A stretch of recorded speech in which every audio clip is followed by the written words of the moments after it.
Carter, listen. I know that you don't necessarily talk a lot of basketball. However, you are a Jedi when it comes to media and critiquing things that need to be critiqued. I mean, dude, Right. you're a master. By the way, hello. Huh? Huh? Good to see you, man. Yeah. So right off the jump, I agree with everything you have to say about Will Wade, but I'm fine with shooting an open corner three to win the game if it's open, and that was open, and that was an experienced guy taking the shot. Now, is that Chris Jackson taking the shot? Is that Bruce Hornsby's son taking the shot? I remember when he had a game-winning three versus Arkansas on the road a few years ago. No, it's not. I mean, it's Darius Days. But everything else about that final 2-minute sequence was just really bad, right? You know, fouling people 94 feet away from the basket, blowing the lead and all that. And I was only able to watch the end of the game, but you know, this has just been consistent with Will Wade's tenure, right? Is a lot of these games where, you know, you're losing them on your own. And that's just one of his weaknesses, but he also has a lot of strengths. So once again, no one is saying, well, we gotta get rid of Will Wade. I don't think anyone is saying that, but Nobody is, right. until you actually start pointing out some of the flaws here, it's tough to really move on from that, especially with how they lost to South Carolina. So, Carter, it seemed now. Let me ask you this question because there seems to be I don't want to say like an imaginary safe bubble for Will Wade, but it does feel like, man, every time that there is some critiquing going on with him, that there is a portion of the fan base and even maybe some media, not just local, national, that defend it. Why do you think that is? Like, is it because I don't know, but Carter, why do you think that is? Yeah, so let's start with this, right? Will Wade doesn't have anybody in the national media that's really just going to stand for him, right? So true. Yeah, I mean, the national media doesn't like this guy. He's not the most popular guy in the world. Now, I will defend Will Wade with this. Um, the SEC is really good now. Like, I mean, for a lot of people that were in, you know, the mid 90s, you remember Arkansas basketball being Oh elite. yeah. It's elite again, right? It's Eric Musselman's got them not quite to Nolan Richardson level where they were the best program in the country, but you know they're really good. Auburn's really good right now. They're a better program than us right now. Obviously, Kentucky will always be a better program than us. It's the entire SEC. I mean, the basketball is just so good. I mean, Rick Barnes is no sleepover at Tennessee. So, you know, to defend Will Wade, first off, the SEC is really, really, really deep. But you know, once again, it's these in-game coaching things, right? That's his fatal flaw. Obviously, he speaks well with the press. Obviously, he is someone, if he does wear your colors, he is one of those Bruce Pearl, Cal kind of types where it's us against the world, where there's other types of coaches like Eric Musselman where everybody loves him, right? Right. Frank Martin, everyone loves. So Will Wade does have that kind of mentality to him. It's just, you know, once again, I'm not the LSU basketball expert by any stretch of the imagination, but you do see these things year in and year out. But at the same time, understand that there are better basketball schools. I don't think, you know, once again, we want to see an Elite Eight. We want to see, you know, Sweet 16s every other year. I think that would be a pretty good barometer. But, you know, right now with this team, with the lack of guard play, I just don't see it happening. For me to quote to the great Uncle Ben, with great responsibility or with great power comes great responsibility. With great recruiting classes comes great responsibility too, True. and great Yeah. expectations. But what I would say is no lineup is beating this lineup right here. Jerry Stovall, Right. Joseph Adai. My backfield's just absolutely insane. There you go. Jarvis Landry on the outside. Look at that. Michael Clayton on the There you go. outside. Look, now this defense is elite. Patrick Queen, Huh? Booger McFarland, Oh man, the GOAT himself, Tyron the Blessed Matthew, there you go. my friend for a lifetime, Brandon Taylor. Look at that. That's my only Brandon Taylor card. And there he is right there. The man himself, Fletcher Cox. So look, there he is. For everybody who doesn't know, Carter did send me these beautiful gems. I do appreciate it, buddy. Yeah, man. Yeah. That's what we do. So I give out a bunch of cards on the channel. You're one of my best friends in LSU media, and I was very happy to send you that stuff. But yeah, man, there's some people in here. Ryan, I've sent a bunch of cards to. And funny, I have it right here. And actually won this cracked ice. Bro, he's living right, Carter. He won our $300 gift card giveaway tonight. No, he didn't. Yes, he did. He didn't. And yes, he did. I'm not sending him this burrow now. Ant screwed himself coming into the chat tonight. God, that man is living right. Yeah. I didn't want to give this card out, but Ant did show, and Mark Cumby as well. They did show some heavy interest in getting into LSU cards and just sports cards in general. It can be a money pit if you don't actually, know what you're doing. But, on our channel tomorrow, we're giving out, this autographed Jamarcus Russell card.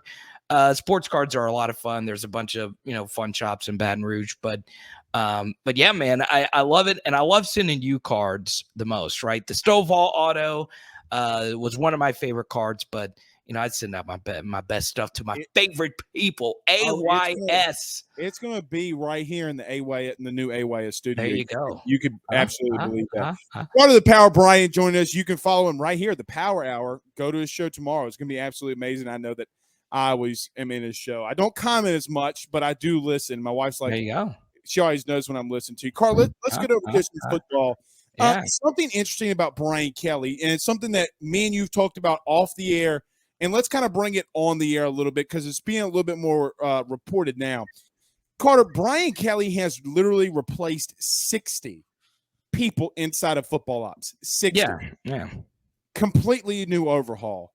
Right. You've been a part of the LSU media. You've been there. You've talked to former coaches. Yeah.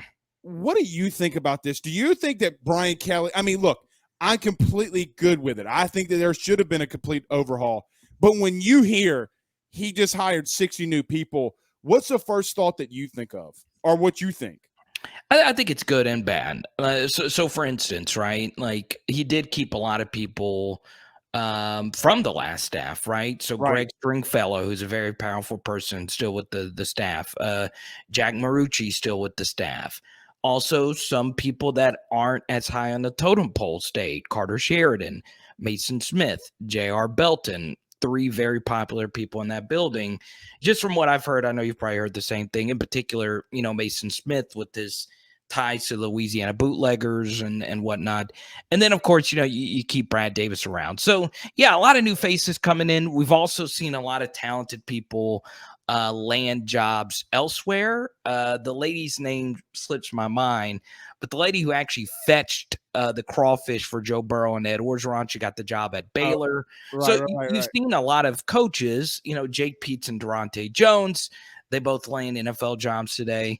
So, once again, you feel bad for the coaches that were let go, but at the same time, more often than not, if you have a job at LSU, you're going to find somewhere else to land. Now, once again, it's fine. It's also something new for Brian Kelly because, LSU had a very unique set of circumstances when he took over the job, right? So this would be my thing to people that say, well, why hasn't he done a press conference? Why hasn't he done this or that? And honestly, I do think he has been working 24/7. I really do, because there are some very weird roster situations with LSU, obviously with the 85 or 81 scholarship limit, whatever it's going to be. More than likely it's going to be 81. And then at the same time, this is a guy who moved to a different part of the country, who had less than a month to put together basically half your recruiting class. So it's been a really difficult turnaround for him. Now, don't feel sorry for him. You're getting $10 million to pay. Right. Yeah, I'm not saying pity the man, but he's taking a top 5 job in the country. So, there is a lot that he's having to go through, and he's got to interview and go through all this with his candidates. It's a mess. Not saying that he's handled this in a messy way. It's just a lot for one person to ingest and put into a structure right now. So, that's been one of those things. And also, what else is very nerve-wracking if you are some of those people that retained your jobs is you don't know.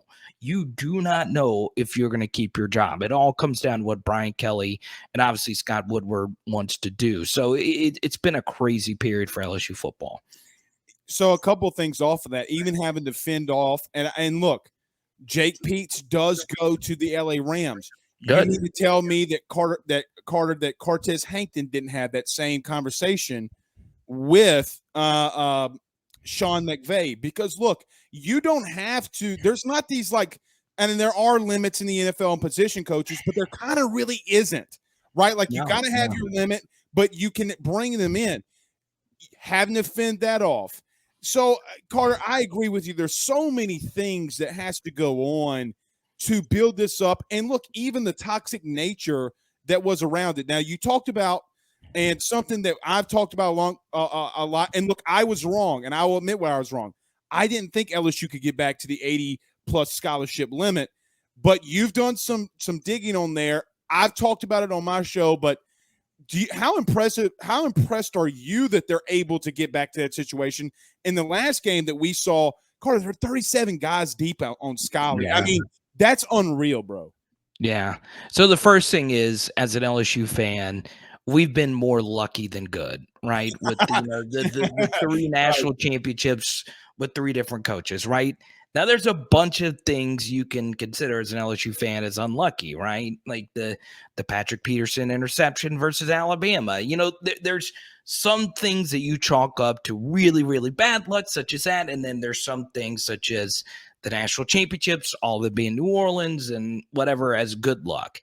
LSU got unbelievable luck with this 32 signatures for one recruiting class. Right. If there was ever a time for that to happen for LSU, it would have been this year. And it is without reasonable doubt. And I said this the last time I was on your show. Yes, Brian Kelly deserves a lot of the credit for getting a staff put in place, but more important, getting players to buy back in.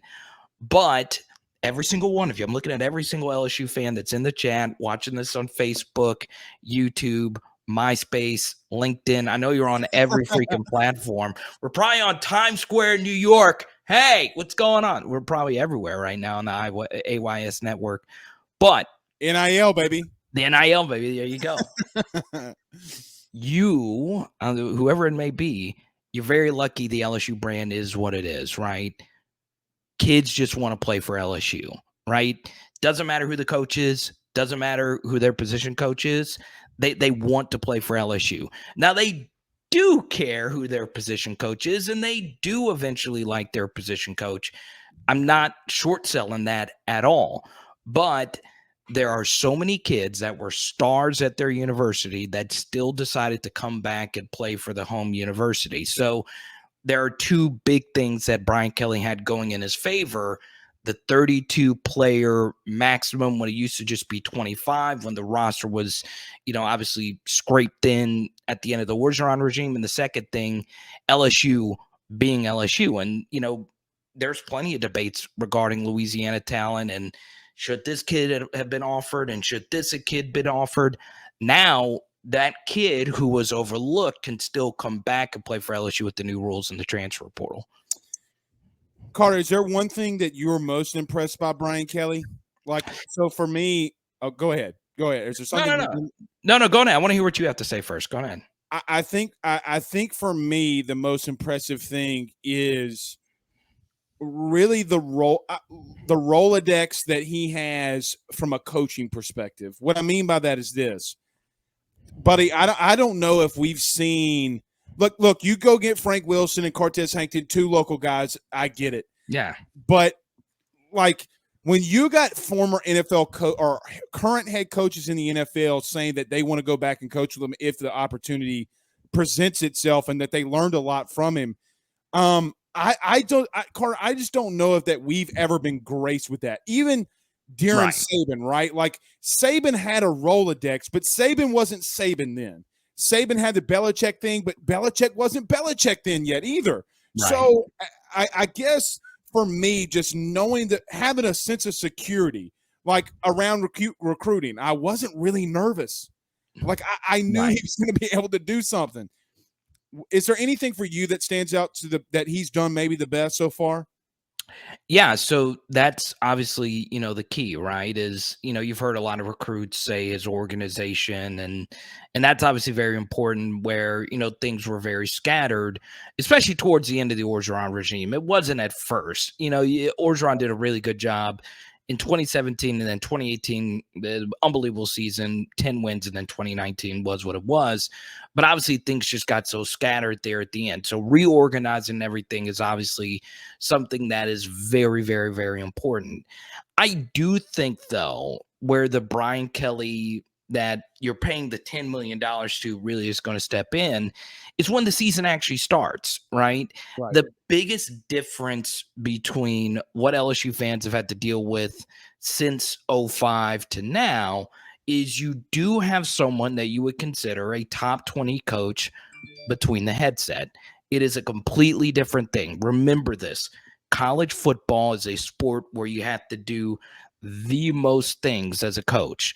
And the thing you actually do the least is actually coach during the game. So and Carter, people don't know that. People don't crazy. That. Right. It's wild to think about. So I want everyone to just think about this.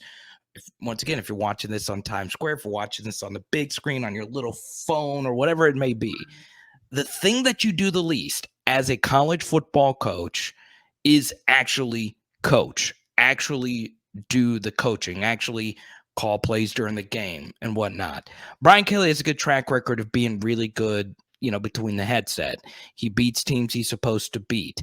And that's obviously very key, where LSU during the end of the last tenure and during the end of the Orgeron tenure lost some games that they quite frankly shouldn't have lost. And more importantly, they weren't competitive in those games to give them an opportunity to win. So, once again, everything we're talking about is great. Obviously, Brian Kelly's not really made any massive mistakes that you could really point to, but really where he's going to be a difference maker is next year in between the headset, because now, once again, it's kind of like what we talked about with LSU basketball a minute ago.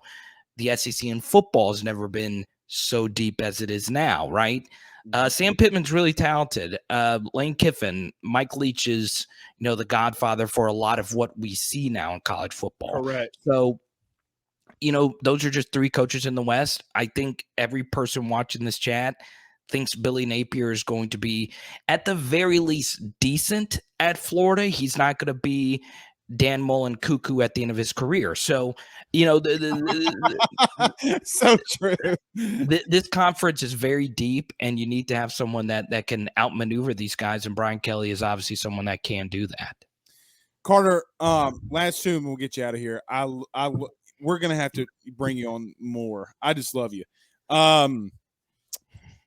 I think for me too. Did you do this through the? Yeah, heck yeah, man. I'm Millie like Leonard Fournette, baby. Let's go. Hey, bro, you ever seen a big offensive lineman do stuff? Oh, it's the best. Like have some rhythm. Like, bro, I grew up in Roseland, Louisiana. I could hit that thing, boy. Go on ahead. All right. Huh? Carter, I think for me, you made a very big point there when you talk about no massive mistakes, right? Like, and when you talk about no massive mistakes, and I get that we're just coming from so many massive mistakes to not any. Carter, and here's another thing that you touched on, and I want you to kind of hit on a little bit too. Not being out-coached in here, right? Like knowing what to do. How big of a deal is that, though? Like, we can talk about it all the live long day, but Carter, he knows what every position group is supposed to be doing and how to execute them. How Right. big is that when he knows everything that should be going on, like his name's Nick Saban? Like, how Yeah. massive is that? No, it's huge. It's huge. Now, this is the big thing. It's more so huge compared to what LSU was dealing with last year, where you just had very little shot of beating a lot of teams because of the scheme that you ran, right? So here's a perfect example, right? Um, last year, for LSU to win games, it would take superhuman efforts, right? So Yeah, you go back to the Florida game. LSU won that game because obviously, Jere Jenkins had an amazing game, but really, Jaquan Roy made two really big plays and it forced two interceptions in the second half. They would have scored on every possession more than likely if, Roy didn't do the superhuman things that he did in that right. game. So, now it's just Brian Kelly is not just going to let those same things just happen over and over. So that's the first big thing. And this is, the major takeaway. This to me is probably the biggest benefit of Brian Kelly being your coach is that he, of course, has accomplished a lot, but it means nothing if you don't win an actual national championship. Agreed. Now, for me, it doesn't. For you, it doesn't, because we like to have deeper, nuanced conversations. Bill Snyder's one of the best college football coaches of all time. He's never going to win a national championship at Kansas State, right? Now he's been retired, but he's one of the best. But when you're in all actuality, in the general public, until you win a national championship, it means nothing. Brian Kelly has not won a national championship, and he knows for his name, and he's a big college football historian, right? It's a big deal to him, the history of the game. Your name is not cemented in anything unless you actually get that done. No doubt. So, I understand that there would be some people that are concerned because, you get a lot of money, you're living in Baton Rouge, the weather's warm, life is much better in BR than in South Bend, Indiana. You become a way bigger celebrity being the coach of LSU. But Brian Kelly, in his heart, is a football guy. So he knows he's got to do what it takes to win a national championship. And outside of Cortez Hankton on the staff as one of the on-field assistants, none of those guys have won titles. Correct. So that just makes you that much hungrier to get that ring. And until you do, it changes your life. It really does. Was Frank on that 07 staff? I don't think so. No, I think I he don't was think he with was I either. think he was I Right. think he was still with Tennessee then. Yeah, I think he was Um, too. I yeah. I thought so. I was just kind of sparked my mind. Look, Carter, one thing. What are you working on moving forward? What can we expect? I know that you do some deep dives that are absolutely Yeah. fantastic. And is there anything else? Look, I kind of over exaggerated sometimes about my Mike Denbrock love so far. Huh? Anything more in Huh? a deep Huh? dive on Mike Denbrock? No, yeah, I've done those, and once again, we just have to wait and see. Once again, and look, I like Mike a lot. I liked him better than the Matt House hire.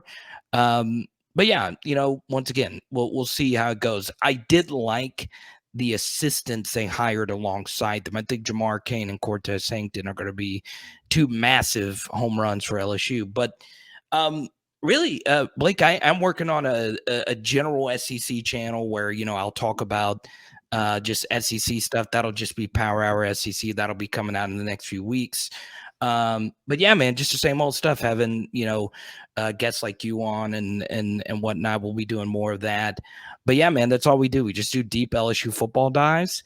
I don't do baseball. I don't do basketball. Even though I am a massive Kim Mulkey believer, she's really, starting to get me really excited about women's basketball. Me too. That's how we open the show, Carter. Yeah, it's great. The Sylvia Fowles. I was lucky to be at LSU during those years, and that was so great. But yeah, man, just same old LSU deep dive content. What's really interesting, and I found this to be very fascinating, Blake. This is something I'm working on during the Mardi Gras break. Is Walker Howard, right? What happened during his senior season?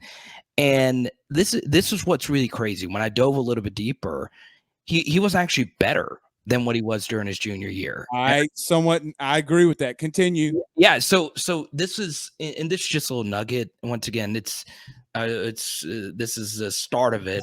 But But no, it's crazy when I went back and actually looked at the nuances, right? It used to just be you saw and you're like, okay, he didn't have Jack Besh, but no, he also didn't have a couple of his other key receivers, and his defense got worse, right? And That his was O-line got worse. Literally every position group got worse. so what was really interesting about it was I learned more from him carrying a full team on his back. There was no one else on the roster that had a 247 profile. There was no one else that I saw.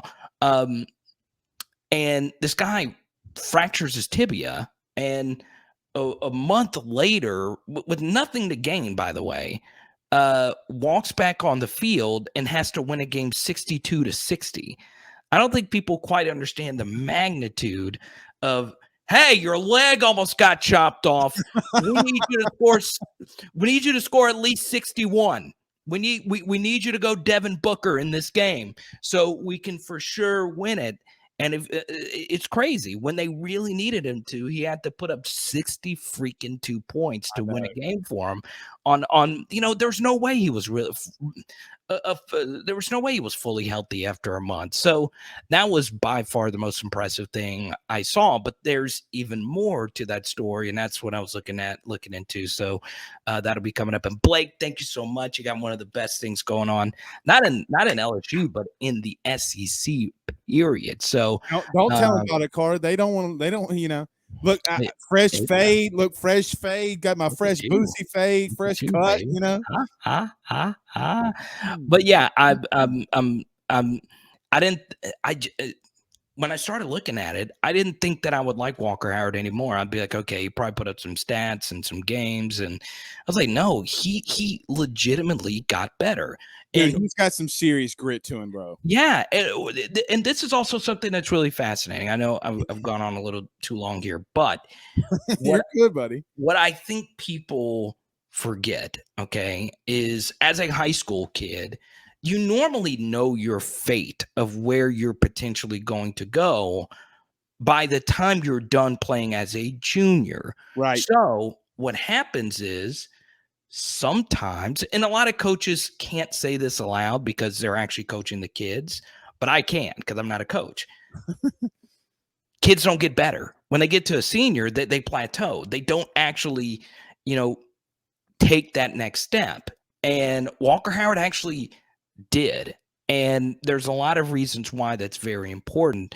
And one of those obviously is being how did he look without, Jack Besh, one of the greatest Louisiana high school receivers of all time.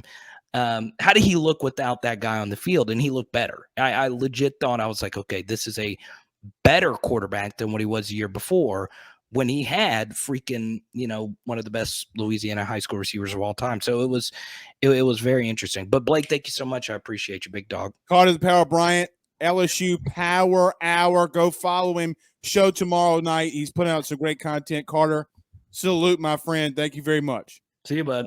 That is Carter the Power Bryant. Man, always fantastic.